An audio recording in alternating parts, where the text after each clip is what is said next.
Jadi khazanah itu banyak. Untuk melawan penyakit itu ketakutan itu bahaya, karena bisa mengganggu imunitas tubuh. Orang harus percaya diri, harus pede, meskipun harus hati-hati, tapi harus tetap pede. Dengan demikian imunitas tubuh kita terjaga. Jadi ya sudah seperti itu. Semua orang punya cara untuk menjaga diri masing-masing. Kemudian tentang Pak Ahmad Siddiq, saya tahu banyak karena dulu saya masih ingat, ini sekaligus ijazah pada cucu-cucunya. Kalau sama anaknya tidak berani saya. Sama cucu-cucunya. Saya masih ingat Mbah Ahmad Siddiq itu sangat loyal sama yang namanya negara.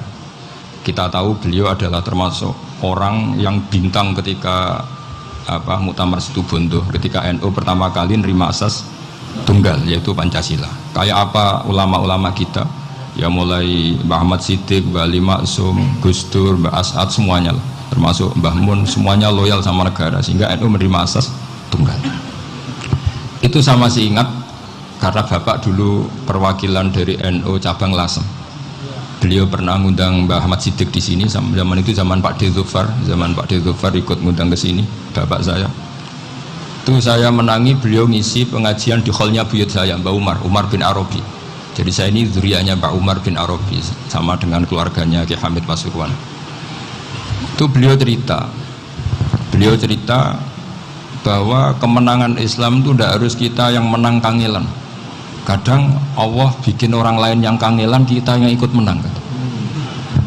Jadi dulu kata beliau, banyak ulama ketika kita diserang Jepang, saya masih ingat, saya karena pas itu ikut ke Lasem, karena saya santri sarang, bangun misi di Lasem, saya ikut di Lasem karena saya masih keluarga.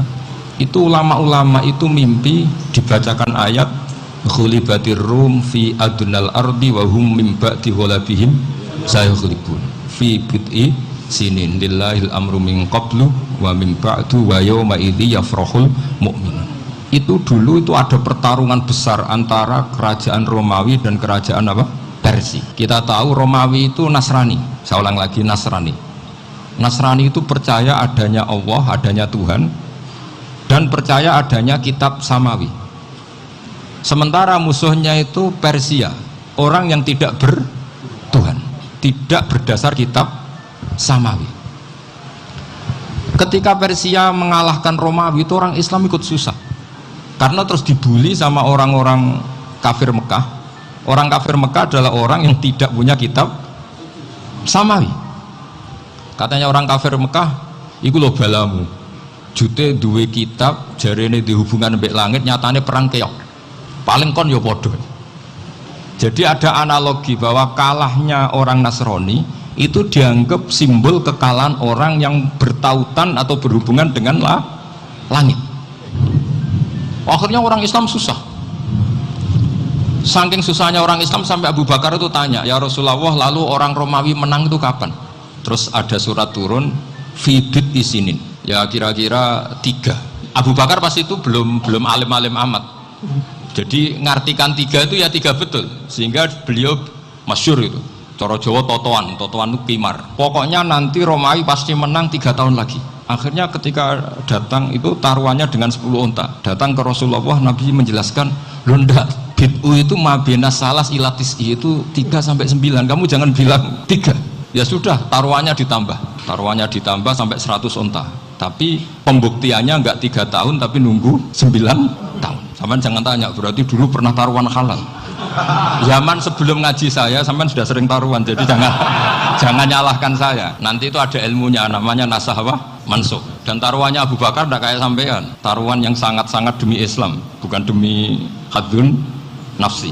Betul, ketika tahun ke-7 orang Islam itu menang. Gila ya, tahun 9 itu umat Islam menang. Menangnya umat Islam mengalahkan musyrik Mekah itu di Badar. Romawi mengalahkan Persia. Gara-gara Romawi mengalahkan Persia itu cara berpikir orang itu rubah. Ternyata langit itu ada, kekuatan langit itu ada. Sehingga meskipun akhirnya orang Kristen bilang ada Trinitas, terus mereka keliru dalam mengartikan Isa, tapi ada sekian nabi yang mereka sebut dan mereka hormati. Ada sekian kesamaan. Sehingga dalam Islam, saya ulang lagi, dalam Islam, andai kan disuruh milih orang komunis sama orang Nasrani, Islam tentu sama-sama kerjasama, milih sama yang Nasrani, karena ini ahli kitab, kerjasama loh, bukan milih menjadi Nasrani. Nanti kapan salah paham, senangannya terus bully. Itu semangatnya pasti hasut ya. Nah, terus lalu relevansinya dengan Indonesia gimana? Wa yauma idzi yafrahul mu'minun, ketika orang Romawi yang punya kitab samawi mengalahkan Persia yang tidak punya kitab samawi, itu orang Islam ikut bunga, ikut gembira. Itu semua kiai banyak yang mimpi seperti itu. Ini cerita Pak Ahmad Siddiq, saya dengarin itu. Ternyata betul, Jepang itu nggak dikalahkan Indonesia. Jepang, Hiroshima dan Nagasaki dibom oleh apa? Sekutu. Akhirnya Jepang pulang. Pas Jepang pulang, Indonesia merdeka. Itu dulu kiai-kiai sudah nakwil bahwa menangnya Indonesia itu udah harus mengalahkan penjajah. Pokoknya nanti penjajah ada yang mengalahkan. Jadi orang Islam zaman itu tidak bisa mengalahkan Persia, yang mengalahkan itu Romawi. Tapi orang Islam ikut gembira. Itu sebenarnya wa yauma idzi yafrahul mu'minun binasrillah. Jadi orang itu cara berpikir Quran itu beda. Sehingga saya ini cerita ke cucu-cucu Mbah Siddiq karena ya nasabnya sama sampai saya, karena sama-sama sampai Mbah Sambu. Bedanya keluarga saya lewat Mbah Abdul Azim, kalau yang keluarga sini lewat namanya Mbah Yusuf. Itu saudara sama Mbah Abdul Azim, sama-sama sampai Mbah Sambu. Tapi keinginan saya tentu bukan sekedar silaturahim gagah-gagahan diceluk Gus. Celuk Gus repot. Nara ora alim ra pantes. Nak beling ra pantes. Salam template 1.000 jaluk swarga. Kok mentalan yang 1.000 jaluk. Kamu nginep di hotel 100.000 itu tidak cukup, apalagi untuk bayar apa? Surga. Itu nggak sopan sekali. 1 juta ya nggak bisa itu. 100 juta juga nggak jelas juga. Terus sampai mendingan nggak usah salam template. Malah nggak mungkin masuk surga kalau. Jadi dulu yang namanya zuriyah, sampean tenang saja, nasab sampean tidak kalah dengan kita, karena nanti setelah di kuburan itu gus-gus itu nggak penting. Semua kalau ditanya bapak kamu siapa, jawabannya siapa? Nabi Ibrahim. Sudah parmin parlan hilang semua, sudah aman pokoknya nanti. Karena kalau nanti ditanya malaikat bapak kamu siapa, jawabnya Nabi siapa? Ibrahim. Makanya saya itu pemuja Allah yang serius. Sampean ya pemuja Allah, tapi kan kadang kurang alim. Saya ini pemuja Allah serius. Saya itu kalau ngaji, yang ngaji biasa belajar, itu sering nangis, nangis seneng. Misalnya saya baca tadi, Miftahul Jannah la ilaha illallah, lung kunci kok dikasihkan. Kita ini masuk neraka gak pantas, enggak bawa kuncinya kok masuk. Harusnya kita ini masuk surga, kita kan pegang kunci surga, gak pegang kunci neraka. Maka aneh kalau kamu masuk neraka itu aneh. Coba kita pegang kunci surga apa kunci neraka? Tapi kata teman saya suun rokok anu kunci ini. Karena tidak ada pintunya. Terus saya bilang, kamu kok tahu? Memangnya mau ke sana kata saya. Saya tidak punya rencana tahu neraka. Karena nanti di antara syafaatnya Quran itu orang kalau mau masuk neraka tidak jadi. Ya nggak apa-apa ya, diatur sendiri. Jadi di antara syafaatnya Quran itu orang nggak jadi masuk neraka. Jadi syafaat itu ada 2, dari neraka diangkat ke surga, dan itu bisa lama itu. Tapi kalau syafaatnya Quran itu yang belum masuk neraka supaya nggak jadi masuk neraka. Karena neraka juga punya aturan, dia juga kena aturan fikih. Jadi betul ini, saya ada guyon. Jadi kena konstitusi apa? Fikih. Sama tak ceritani syafaatnya Quran itu ada orang itu beling itu fasik. Itu dihafal surat Tabarok. Hafal betul. Tabarakalladzi biyadihil mulku wa huwa ala kulli syai'in qadir alladzi khalaqal mauta wal hayata. Pertanyaannya gini, boleh enggak orang menginjak surat Baqarah? Boleh enggak? Enggak. Padahal orang hafal Quran itu artinya ayat itu ada di hatinya. Fa inna wa ta'ala la yu'adzibu qalban wa al-Qur'ana. Allah tidak akan menyiksa hati yang menyimpan Quran, yang jadi flash disknya Quran, yang jadi rekaman Quran. Singkat cerita orang ini hafal.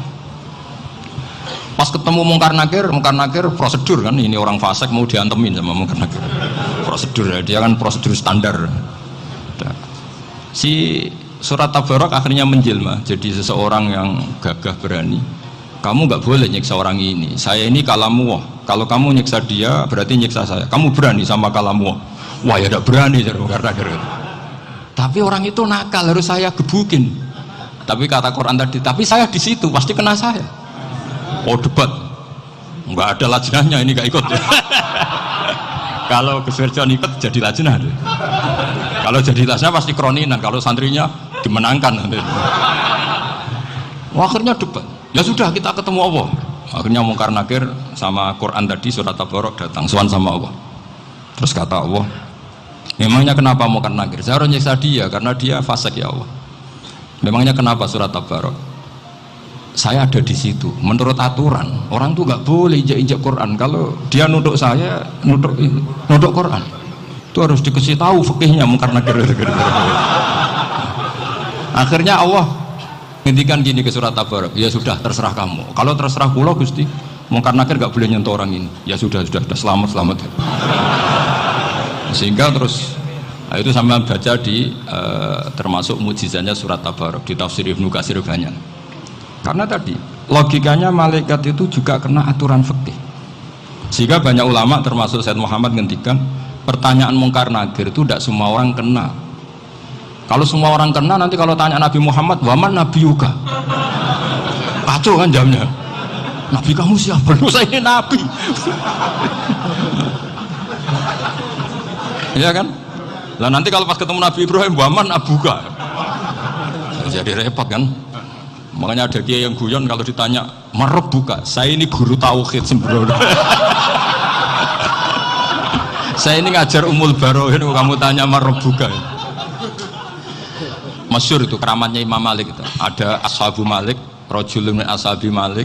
Beliau ditanya Mungkar Nakir marab buka manabuka. Imam Malik datang, ini seumur-umurnya itu ngajar tauhid. Kok kamu bedai enggak sopan kamu? Nah, kita berharap barokah sampean ngaji nanti itu. Yes. Malaikat itu anak sungkane itu. Dan saya meskipun guyon itu serius. Bedanya orang alim sama ndak itu di situ. Kalau orang alim itu guyon itu masih benar, masih serius. Coba saya bacakan ayatnya. Ala inna auliya Allahi la khaufun alaihim wa lahum yahzanun. Terus lahumul busyra fil hayatid dunya fil akhirah. Artinya kalau Mungkar Nakir dengan penampilan garang gitu, berarti ada ketakutan apa enggak? Ada, padahal ciri utama walinya Allah tidak ada ketakutan. Makanya itu termasuk dalilnya Sayyid Muhammad, tidak semua orang alami seperti itu, karena wali-wali itu la khaufun alaihim wa lahum yahzanun. Wah anak kiai ketemu karena kerja buat tidur wedek. Iku dreseke ora kok pertanyaan itu, nak konan santri piye? Lho isen wis kiai dihanjuti Mungkar Nakir. Malu gak kira-kira? Mesti pelengane konan santri piye? Nah jawabannya gampang karena pernah ngajar tauhid. Makanya Sayyidina Ali ini ceritanya ada di kitab Nurul Dholam. Sama lihat di kitab Nurul Dholam karangannya Syekh Nawawi Banten. Itu Sayyidina Ali itu ya, andikan orang biasa mungkin ya agak-agak hasut, tapi ini wali gak boleh kamu katakan hasut. Dia itu mangkal sama Umar. Orang kok setiap orang pernah dibentak. Apa dia berani bentak Mungkar Nakir? Penasaran dia. Bagaimana perangnya Umar itu berlanjut enggak gitu kira-kira. Akhirnya minta, ya Allah saya minta kasaf. Ya karena yang minta Sayyidina Ali karena mau wajar dituruti sama kasaf. Dilihat Sayyidina Umar pas meninggal itu. Jadi hasud itu ya kadang penting asal baik. Loh betul, bahasa Kanjeng Nabi kadang la hasada illa fisnaten. Itu Nabi bahasakan ya hasad. Gus Wirson aja yang nafsirkan ghobtoh itu kan gaya-gayanan sebagai ulama. Aslinya Nabi ngendikannya itu la hasada illa fisnaten. Ulama yang ganti itu namanya ghobtoh. Wong Nabi sendiri nyebut hasad kok kamu tafsiri ghobtoh. Ya hasad ya hasad. Udah ada usah ditawil-tawil pokoknya gitu. Kalau sama nggak percaya nggak apa-apa. Kok gitu aja kok repot. Karena sama nggak percaya kemungkinannya dua. Satu nggak ngerti. Dua sama-sama alim kan dari awal kalau sama-sama alim kan laisa li alimin ayyuqallida aliman akhir. Kita nggak perlu saling mengikuti. Ngapain hasud? Biasa aja. Akhirnya Sayyidina Ali kasih. Pas Umar bangun, setelah mati kan bangun, setelah meninggal bangun. Mungkar Nakir datang dengan perang yang sangat garang. Itu digambarkan Sayyidina Ali matanya itu kalkidril ghali. Kayak apa? Kendil yang apa? Menganga. Wah seru. Sayyidina Ali senang, paling takut ini Umar. Senangnya bukan main, wah ini mesti takut Umar. Biasa. Ternyata enggak, Umar malah bangkit. Woi Mungkar Nakir ya. Kamu tahu menghadapi siapa? Itu betul ya? Kamu itu menghadapi temannya ahabbal khalqi ilallah. Yang diandalkan temannya bukan dia. Kamu tahu yang kamu hadapi, saya ini teman kekasihnya Allah. Jadi boleh kamu mengandalkan Mbak Virjon. Tapi nanti resikonya mungkar tanya, itu Virjon siapa? Wah itu masalah kan. Makanya syaratnya wali itu harus ma'rufun fis sama. Di langit sudah populer. Makanya dulu ada orang yang saking seninya Abdul Qadir ditanya apa saja jamnya Abdul Qadir Al-Jilani, itu aman karena beliau populer. Makanya program kita harus populer dulu di langit. Nah, itu nanti kalau dicatut oleh santri-santri nggak apa-apa. Kalau nggak populer nanti ditanya, itu siapa? Masalah ini. Umar itu yang dibanggakan itu, kamu tahu saya siapa? Ya enggak tahu, saya ini temannya kekasihnya Allah. Temannya Muhammad, iya Muhammad Rasul. Wah mikir, waduh, repot. Loh di dunia aja gitu kan, temannya presiden, temannya panglima, apalagi ini temannya Sayyidul Awalin wal Akhirin. Di dunia aja bilang temannya presiden, menteri, orang sudah takut, apalagi ini temannya Sayyidul Awalin. Hanya mengkarnakir terus konfirmasi sama Allah, gimana ya Allah ini ngadepi. Sebetulnya yang diandalkan itu temannya, bukan dia. Wah, akhirnya sama Allah dibilang, ya bu, ya sama seorang seperti itu bu yang sopan. Terus semenjak itu Mungkar Nakir itu nggak selalu berpenampilan seperti itu, sangat. Jadi semoga itu konsisten sampai nanti. Jadi kamu kalau ingin nggak takut Mungkar Nakir, jadi wali. Karena syaratnya tadi hanya wali sing la khaufun alaihim walahum yazanun lahumul busyra fil hayatid dunya fil akhir. Jadi orang itu kalau ngaji itu harus khatam. Jangan semuanya kena pertanyaan. Jadi kalau semuanya kena pertanyaan nanti repot. Kalau Nabi Muhammad ditanya waman Nabi juga. Nabimu siapa? Lu kan terus jadi aneh. Jadi makanya ngedikannya Sayyid Muhammad semua ulama lah. Nggak ada am kecuali ditaksis. Kecuali sifatnya Allah. Misalnya bikulli syai'in alim ya benar-benar bikulli syai'in. Tapi kalau am semuanya pasti ada taksis. Meskipun dalam muhawarah muhadasah biasa. Ya, misalnya contoh gampang, istri kamu baru seneng kamu, mas nak pengen apa-apa itu lapor aku, gak apa-apa mas, mesti aku seneng sama lapor. Iku dia aku pengen wayo. Wah langsung jadi apa wae. Mesti apa wae maksudnya kecuali itu gitu. Padahal kalau ngomong ya mas sampean ingin apa saja tak dukung. Terus sampean bilang pengen gue iku wayo. Kira-kira disetujui apa enggak? Sama seperti kita kalau punya teman akrab, wes nang omahku gak apa-apa, anggap aja omahmu dewe. Terus mlebu-mlebu kamar.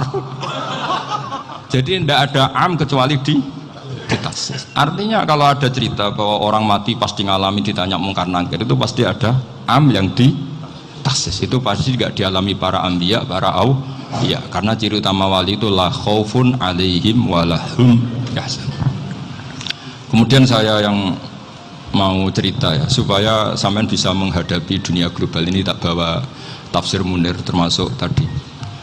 Kenapa orang Islam Rasulullah SAW itu lebih senang kalau yang menang itu orang Nasrani Romawi ketimbang yang menang itu orang Faris, dalam hal ini ateis. Karena orang ateis itu lebih ngeri. Sebetulnya beberapa penemuan sains terutama di ilmu medis itu orang Amerika, kayak cloning. Tapi orang Amerika itu masih dilarang oleh gereja untuk mengaplikasi, karena nanti bayi cloning itu dipakai suku cadang. Di Amerika masih ditentang oleh fatwa-fatwa agama baik Islam maupun Kristen.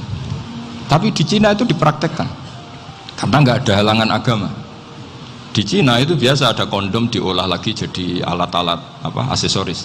Di Amerika tidak ada karena masih ada agama, masih ada larangan. Sehingga orang Islam itu lebih takut kalau yang menang itu Persia, karena terus cara berpikir ternyata Tuhan itu tidak ada, langit tidak ada perannya. Jadi ketika yang menang Nasrani masih berpikir itu pertolongan Tuhan, meskipun mungkin cara mengatakan Tuhan beda dengan kita. Tapi ada satu kesamaan bahwa kekuatan samawi itu ada. Jadi disebut hulibatir rum fi adnal ardi wa hum mim ba'di hulabihim sahlibun. Di sini diterangkan oleh Syekh Nawawi supaya kamu tidak salah paham. Sebetulnya saya kamu katakan misalnya wah itu paham liberal, sebenarnya saya tidak tersiksa. Cuma takut yang mengatakan seperti itu cek goblokir atau ngaji gitu. Itu aja masalah saya.